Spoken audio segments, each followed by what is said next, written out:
실화탐사대 앞으로 온 한 제보 영상. 깨끗하고 예쁜 집이네요. 자신이 살고 있는 이 집을 누군가 송두리째 빼앗아 갔다고 합니다. 이게 무슨 소리입니까? 전세 사기 당한 건가요? 경기도 남부의 한 도시. 제보자를 만난 곳은 단기 월세방 원룸. 이곳은 본인의 집이 아니라고 합니다. 원래 이 집이 본인 집이 아니세요? 아니에요. 그럼 집으로 가시면 되잖아요. 그래서 이제 어느 날 장기 출장에서 돌아온 호남 씨. 집에 들어가려고 했는데 비밀번호를 아무리 눌러도 문을 열 수 없었다고 합니다. 야, 저건 황당하죠. 내가 아는 비밀번호 눌렀는데 그분이 안 열렸던 거고요. 네. 도대체 이 집에서 무슨 일이 있었던 걸까?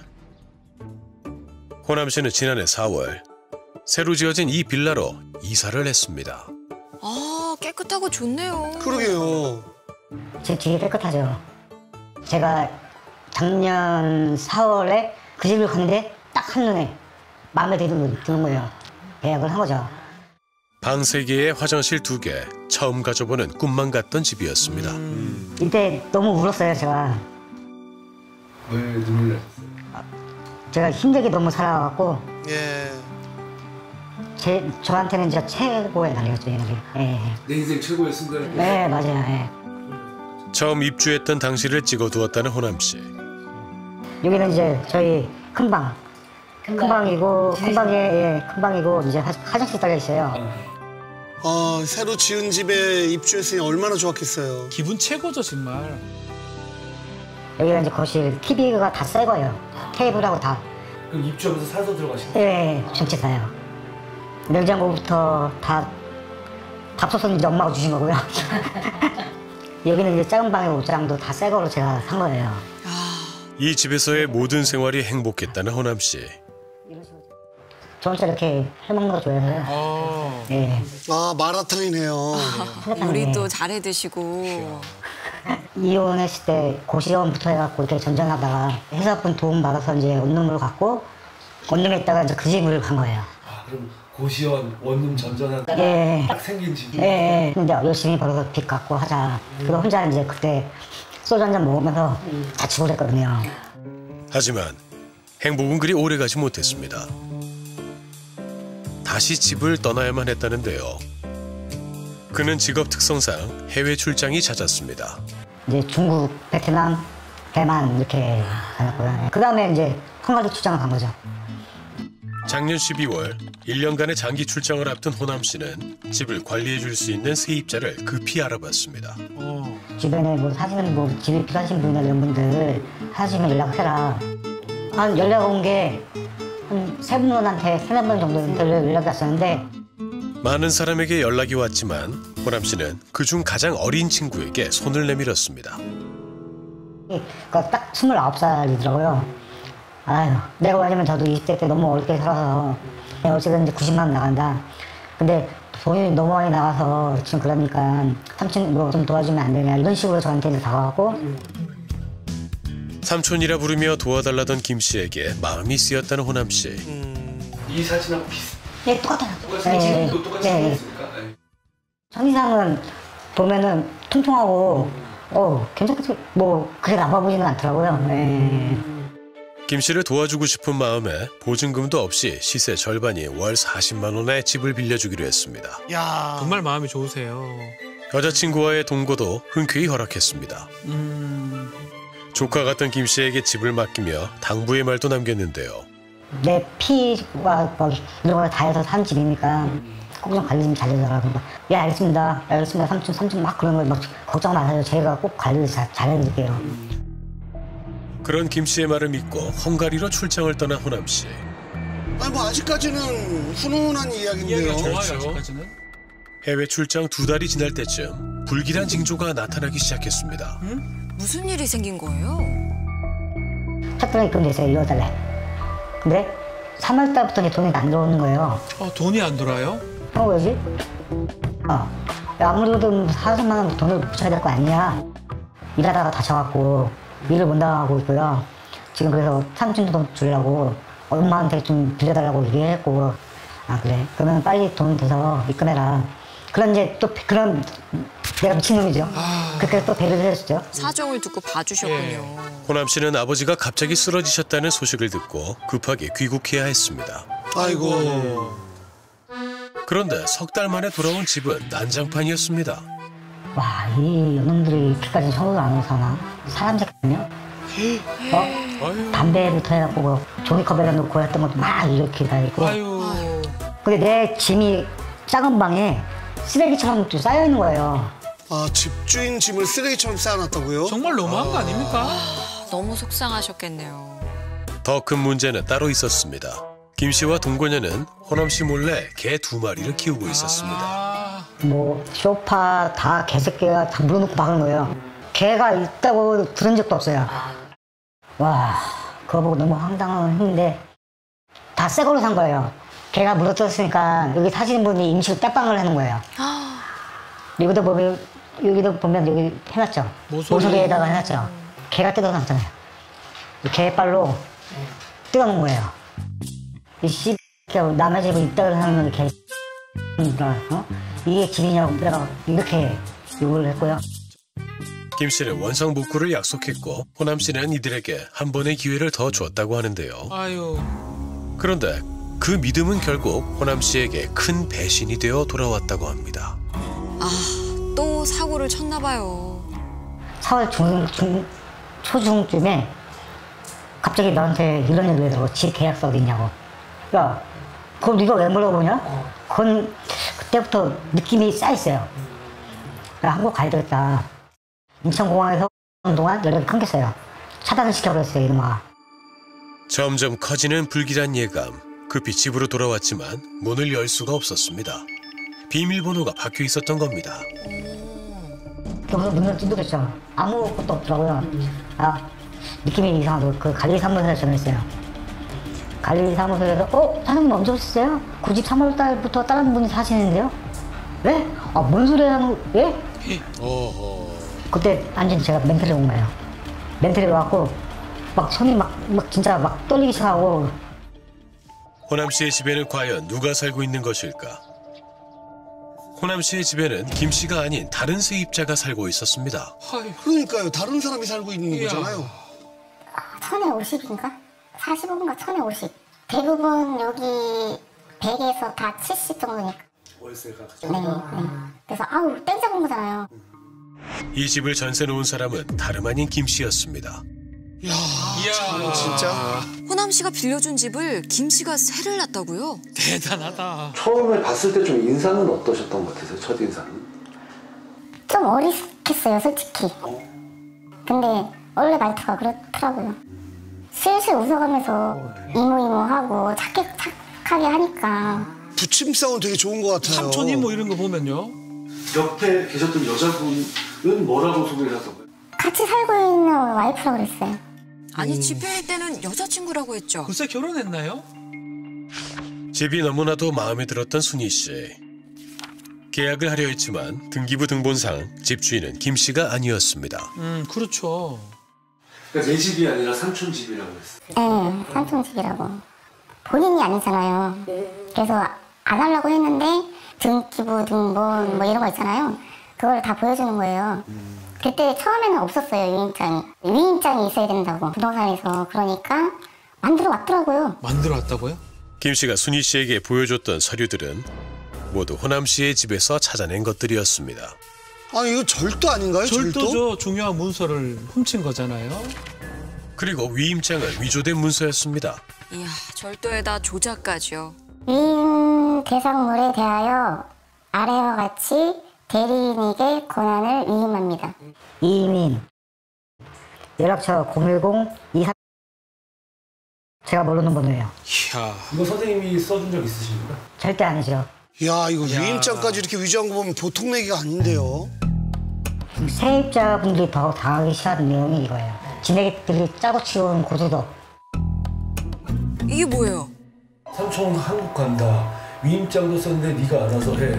이런 톡을 보내셨나요? 전혀. 어떻게 된 거죠? 얘가 이제 새로운 핸드폰을 만들면서 네. 이 톡 계정을 만들 수가 있잖아요. 네. 이름하고 프로필 등록을 한 거예요.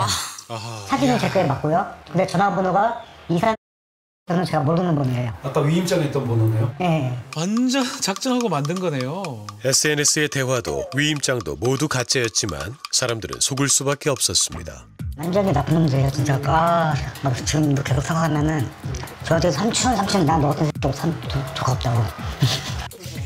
위조된 문서를 바탕으로 맺게 된 허위 계약. 이제 이 전세 계약서는 휴지 조각이나 다름없습니다. 임대주택 아파트 그 LH인가? 예. 그거를 신청했었는데 그게 4월 20일 당첨이 됐어요. 18일 날인가 전화해서 지금이라도 괜찮으니까 속인 거면 내가 거기를 계약해야 된다고 그랬더니 이모 아니에요 저 믿으세요 막 이러길래 그거를 포기해버렸단 말이에요. 공공임대주택이 날아간 순희 씨. 전세금 1,000만 원도 돌려받을 수 있을지 알 수 없습니다. 김 씨는 연락이 안 되는 건가요?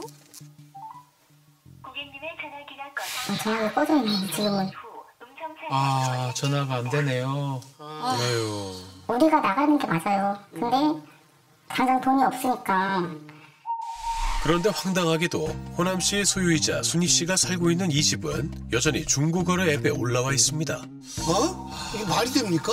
이게 올라가 있다는 사실 전혀 모르셨어요? 몰랐죠. 지금 하는 거예요. 처음 듣는 네. 별의별 거 다 찍었네? 야, 어떻게 저럴 수가 있죠? 대단하네. 중고거래 앱에 올라와 있는 이 사진들은 순희 씨의 살림집을 찍은 것이었습니다. 어떻게 찍은 거죠 이거를? 종종 집에 찾아왔던 김 씨와 동거녀가 찍어간 사진들로 추정됩니다. 샅샅이 다 찍어서 올렸는지는 지금 처음 보네요. 작정을 했구나. 아주 이제 어떻게 아직도 안 내릴 생각을 하고 있지? 전세 6천이라고 써 있는데요. 대박이다. 여전히 매물로 나와 있는 집, 채팅 숫자 39, 추가 피해자가 더 있을 수 있는 상황입니다. 김 씨를 고소하기 위해 경찰서를 찾은 호남 씨. 그런데 호남 씨에게 일어난 뜻밖의 상황. 뭡니까? 거기다 이제 민원실 가가지고 접수하고 딱 하는데 뭐 마켓에 올려갖고 김 씨가 자기 돈을 엄마했고 막 이런 얘기를 조금씩 들리는 거예요. 죄송한데 혹시 김 씨랑 제 집 얘기하는 거 아니신가요? 그 마켓에 올리신 거 보고 피해 입으신 거 아니에요? 예 맞아요. 제가 그 집 주인이에요.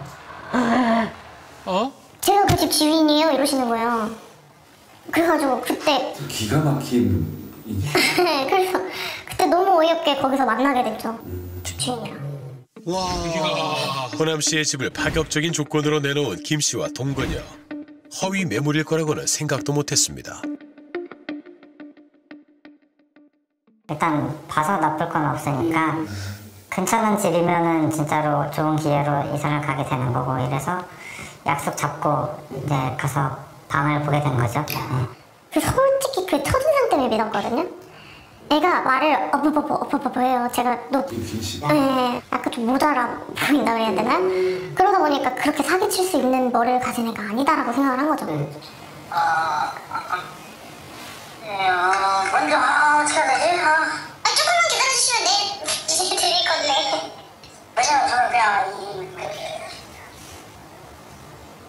이제 저희는 가까워요. 잠깐 여자친구랑 나못 들었는데 나는?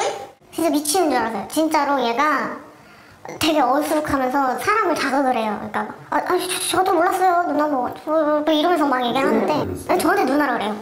그냥 만난 사람들 거의 다 누나, 삼촌, 형 막 이렇게 이모 막. 이모 뭐 네 누나. 여보세요? 네 누나. 네 저희 지금 부동산 앞인데요. 아니 그게 아니고 그 누나가 네. 내 1시까지 안 된 데가 1시까지 안 되냐고 물어가지고. 김 씨와 동거녀는 사람들이 줄 서 있다며 정식 계약서를 작성하기도 전에 돈부터 보내라고 했습니다. 전화를 안 해놓으니까 네네. 제 여자친구 쪽에서 이제 그만 보여주자고 이제 우리가 고르자고 이렇게 해가지고 지금 뭐 계약금 들어온 사람 있으면 그 계약금 받고 그만에 넘길 수밖에 없어요. 그걸 이해해 주시죠. 김 씨의 압박에 가계약금 200만 원을 먼저 송금할 수밖에 없었다는 지윤 씨. 그리고 처음에 50만 원 보냈던 거고 이게 150 그러니까. 김 씨는 호남 씨의 신분증과 주민등록 등본을 보여줬고 조작한 SNS 대화까지 이용해 지훈 씨를 속였습니다. 그 삼촌이 이렇게 얘기하는 거 보고 저희는 믿은 거죠. 김 씨의 거짓말을 뒤늦게 알아차린 지훈 씨. 지훈 씨는 200만 원을 돌려받고자 했습니다. 네가 내일 당장 200만 원 안 하면은 난 돌릴 거고. 올리시면 여보세요? 말해. 그 명예훼손인데 그거는. 네가 명예가 어딨어? 사기꾼인데. 사기꾼으로 사기꾼이잖아. 팀이랑 다 올릴 거야. 뭐 지금 협박하시는 거예요? 협박하는 거야. 돈 내놔. 욕하지 마시고요. 내가 무슨 욕을 했어? 어씨 했잖아. 너한테 욕도 아까워. 돈 내놔. 그니까. 신혼살림 집을 구하려고 했던 지훈 씨. 행복해야 할 신혼생활이 김 씨로 인해 엉망이 되었다고 합니다. 정말 속상하시겠네요. 200만 원 뜯긴 것도 뜯긴 건데 너무 화가 나는 거예요. 화나죠. 얘는 자꾸 준다고 그러면서 신랑 같은 희망으로 사람을 자꾸 농락을 하니까 너희는 200으로 그래도 공부한 거라고 생각해라 하는데 저는 그게 아닌 거예요. 저한테는 되게 큰 돈인데. 그럼 지금은 연락이 아예 안 되세요? 네. 집주인인 호남 씨를 시작으로 계속해서 늘어나고 있는 피해자들. 그리고 연락이 두절된 김 씨와 동거녀. 제작진이 추적에 나섰습니다. 김 씨에 대한 제보가 제작진에게 쏟아졌습니다. 알죠. 이놈 아주 나쁜 놈이에요. 이거. 이 신분증 도용해가지고 구속도 됐었고. 중간적인 피해가 총 500만 원 정도 될 거예요. 저희도 당했어요. 저희는 1000만 원이 넘죠. 전국을 걸쳐서 얘가 사기를 치고 다닌 거죠. 일단 영상 좀 찍을게요. 저희 찾아서 그래요. 네네네. 한 렌터카 업체로부터 온 제보 영상. 동생이 갖고 온 건데 이거 꼴등이 봐. 네. 예? 김 씨가 빌려간 렌터카는 콜틱이라는 유흥업소 불법 영업에 사용되고 있었습니다. 김 씨는 집뿐만 아니라 렌터카로도 사기를 쳤습니다. 피해 업체를 만나봤습니다. 자기가 렌터카를 하는 척하면서 차를 빌려준 거예요. 교통사고 건으로 차량을 3대를 빌렸고 동일사고? 네, 동일사고 3대를 빌렸고 이 3대를 이제 사람들한테 돈을 받고 이제 자기가 렌트를 해줬으니까 이제 거기서 이제 수입이 나는 거죠. 그러니까 김 씨가 그럼 이분한테 또 차를 빌려주고? 네네, 이분들한테 차를 돈을 받고 빌려준 거죠. 그럼 그건 불법인 거죠? 네, 그것도 불법이죠. 불법 렌트에 사고까지 난 상황. 김 씨에게 전화를 걸었습니다. 야, 도대체 뭐라고 할까요? 저희가 삼자가 만나서 얘기를 해야지 자꾸. 그냥 제가 삼촌들은 제가 그 한 지금 같이 가신다잖아요, 지금. 예. 삼촌들은 왜요? 여보세요. 여보세요? 저 가게. 너 형한테 문자 남겨 가려니까 이분들 모시고 가려니까. 렌트가 잘 끝내겠습니다. 이거 어떻게 끝내? 제가 드릴 건 다 드리고 잘 끝내겠습니다. 돈 있어? 네. 알았으니까 새끼야. 형 간다고 인마. 형 동생들이랑 형 갈라니까. 너 안 때리려니까. 어디야 주소? 결국 주소를 알려주지 않은 김 씨. 피해 업체는 오랜 추적 끝에 그를 찾을 수 있었습니다. 제가 이번 주에 다 처리하려고 해서 이거 안 하고.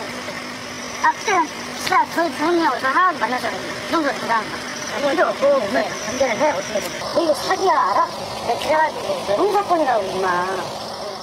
렌터카 업체는 어렵게 김 씨를 만났지만 피해 금액은 한 푼도 돌려받을 수 없었습니다. 야, 집으로 사기치고 렌터카로 사기치고. 김 씨의 또 다른 혐의. 고의 교통사고. 무려 15건이나 됩니다. 사고가 통상적으로 일어날 수 있는 사고가 아니잖아, 이게 다. 고의사고 의심되는 게 네. 한 15건은 돼. 많이 쳤다 진짜. 그걸 봐주시면 안 될까요? 아니 지금 봐달라고 한 거예요? 뭔 소리 하노 진짜. 네, 삼촌 혹시 화요일 날 볼 수 있을까요? 왜 자꾸 삼촌이라고 하는 거예요? 삼촌은 아닌데. 실장님 부르면 좀 멀어져 보여가지고.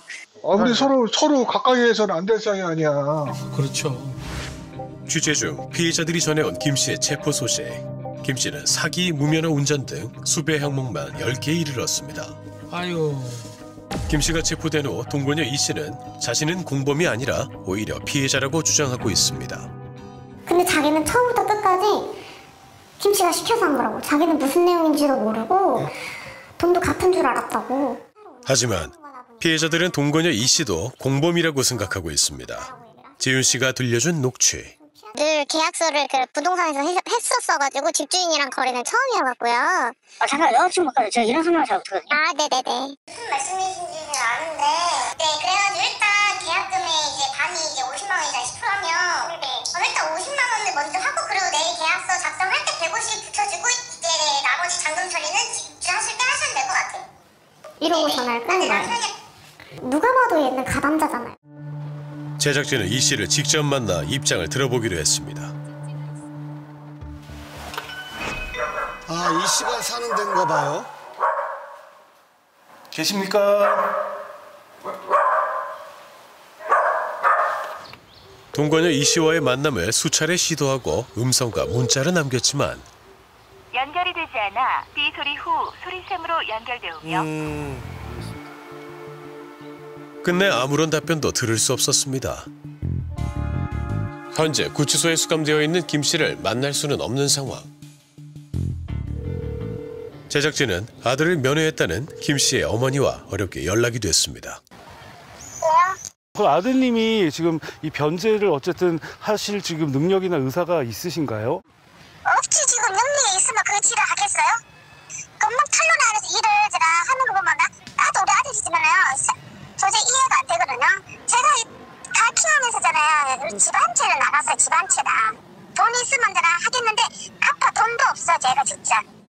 김 씨는 어머니를 통해 수감 생활이 끝나면 피해자들의 손해에 대해 변제하겠다는 의사를 밝혔습니다. 따뜻한 마음을 가지고 살아가던 사람들을 유린한 김 씨와 이 씨.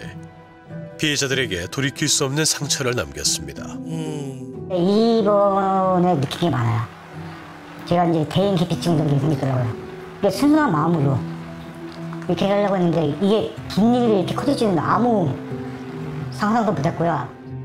저는 돈이 먼저가 아니고 항상 사람이 먼저였거든요.